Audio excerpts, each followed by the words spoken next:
Hey everybody, this is Andrew from T is for Tech, and this is the last video in a three-part series I'm doing on the PICO 4 VR headset.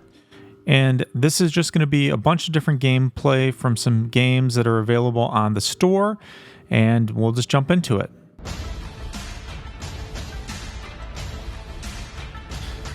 Now, as you can see, this game is kind of like a Beat Saber game, which is really fun. Get a workout, you know, moving your arms around, ducking, and all that kind of stuff. And I really enjoyed this one. You got company. Take this. Now, this game, kind of freaky with the spatial audio in the headset. This is a Walking Dead type of game, and it's quite scary, actually. Yeah. I couldn't really play a lot of this because it did freak me out quite a bit. Now, there's some cool games such as this one where you're flying like an airplane. You know, there I'm shooting some flares, and you actually have to use the control motions, right, to do the throttle, do the fly the plane, to shoot at the other planes. This one was really pretty fun. There's also games such as this. This is kind of like a VR shooting range. And it's more difficult than you would think. And you have to do things like, you know, actually change the magazine and all of that. So pretty fun if you're into that sort of thing. And then again, another kind of Beat Saber-like game. Except here you're using these two pods on your hands to follow and hit the elements in a color-coded fashion. This one really, as you can tell, you have to really move around, move your arms. Get quite a workout there. And then there's a whole sports game where there's a few different ones I'll show here, but there's a virtual pool table, there's boxing, tennis, a bunch of stuff, as you'll see here. I'll show a few of these. This is actually harder than it looks because you do have to use both hands. You have to really line up the pool cue. It works based on velocity and all of that, so it's pretty accurate. Same thing with tennis.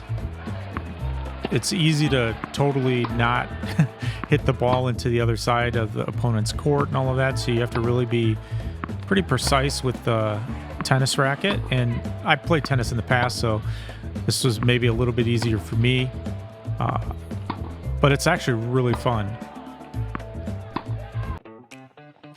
And then there's some things like boxing, and this one I'm not very good at, but basically, you know, you have to hit the boxing bag here, the heavy bag,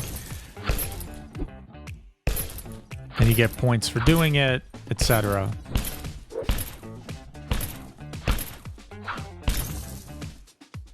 And there's also a mode that's, again, kind of like a music mode, but you're doing it with boxing gloves. And I was terrible at this one. As you can see, I kept missing everything.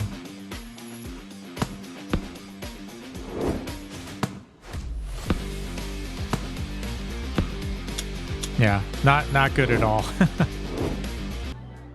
Ready. This was fun. So this is like an archery. Again, both hands. Being able to pull back, 5, aim the bow and arrow, and then release it.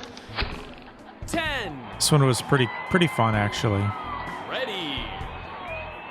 But all of these things take a lot of practice in order to get the hang of it with 3, the controllers. 9. Generally pretty Red. kind of self-explanatory, but it does take practice. Here's another kind of like shooter game, which was really pretty fun. And this one takes into consideration you have to dodge as things are coming back at you, and if you don't, you'll get hit, and then that takes away points. And again, this one very much, yeah, moving around a lot, ducking. It's super fun. And then the last one I'm showing here is just a table tennis game. And I'm playing against an AI person. You can also go online and play against another opponent. And this is, again, you know, it takes a lot of coordination, takes a lot of practice to start to get good at these things. But overall, just a blast to learn and, try to understand the physics of doing all of the different games. And it's really fun. As you can see, there's a whole range of different types of games that you can play on this. Lots of music games, sports games, the Walking Dead type of games, shooting games, etc. So, no shortage of really compelling content on this Pico device and the Pico store. This is just touched on the variety of things that are available. So if you are looking for a VR headset, I really do think that this is a great option.